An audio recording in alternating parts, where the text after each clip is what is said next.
नमस्कार जी। कहानियाँ यादों की में आपका स्वागत है। प्रस्तुत है मेरी आज की कहानी उपहार। पवन और रीना की आज 25वीं एनिवर्सरी थी। पवन रीना के लिए उपहार में एक शानदार डायमंड सेट लाया था।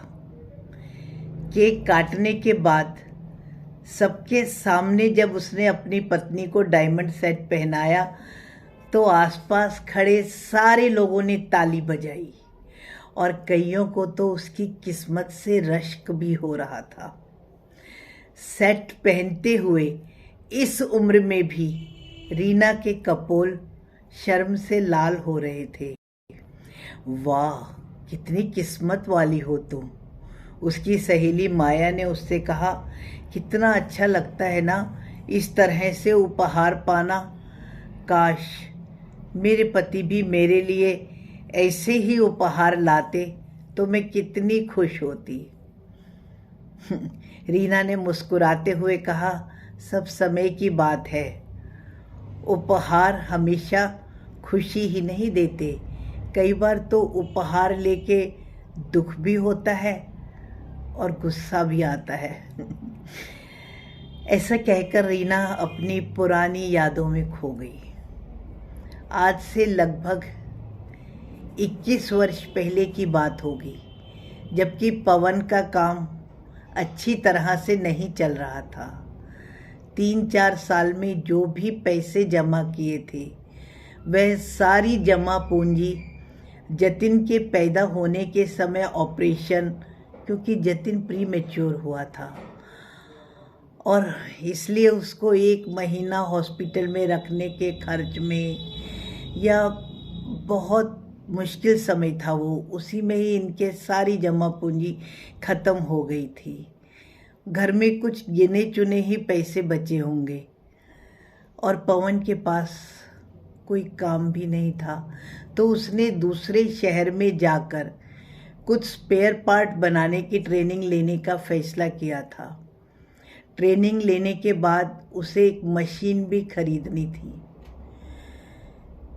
इन सारे चक्रों में उसके गहने भी बिक चुके थे।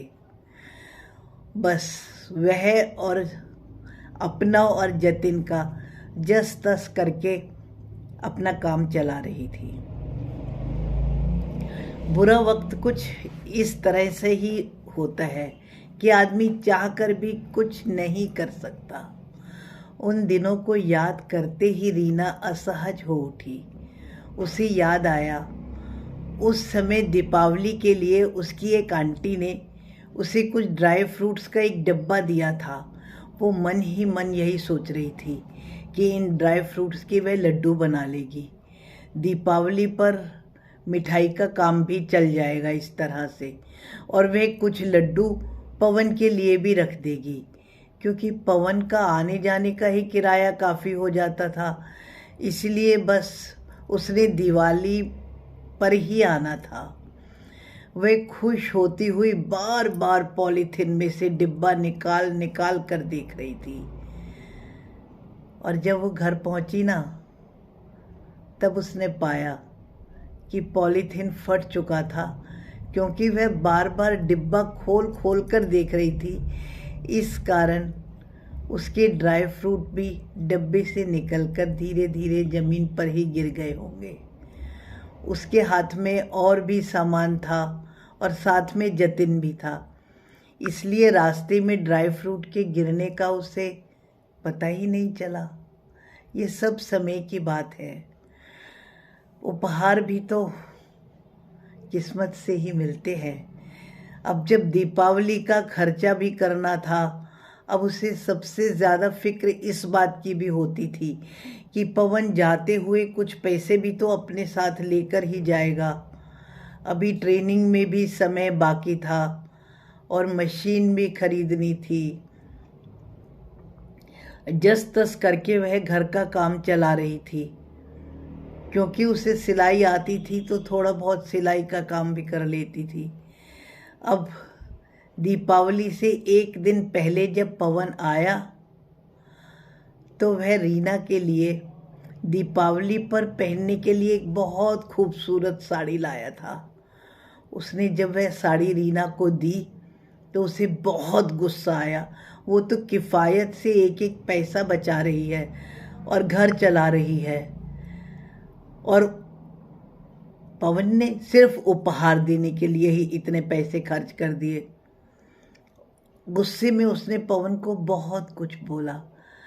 हालांकि उसे बाद में बहुत दुख हुआ कि उसे पवन को ऐसे कुछ सुनाना नहीं चाहिए था।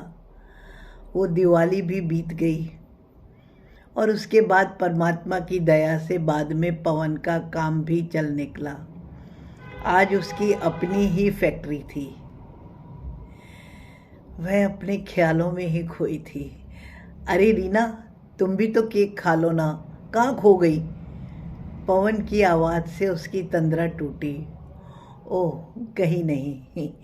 मुस्कुराते हुए वह सब मेहमानों को डिनर करने के लिए कहने लगी।